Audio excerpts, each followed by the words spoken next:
99 పడగలు చితికిపోయినా ఇంకా వివాహ వ్యవస్థ అనేటటువంటి పడగ ఒక్కటి మిగిలింది.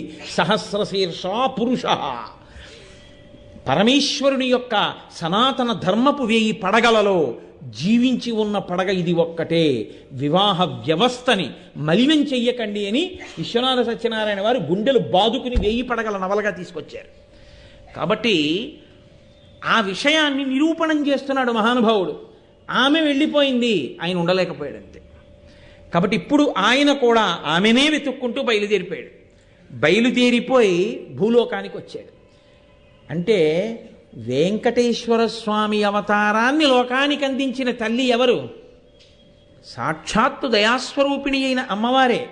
అమ్మవారే అసలు ముందు కదిలి రాకపోతే, దయ కదలకపోతే అసలు వెంకటేశ్వర అవతారము వచ్చే అవకాశమే లేదు. అది అమ్మగా ముందు ఆవిడ యొక్క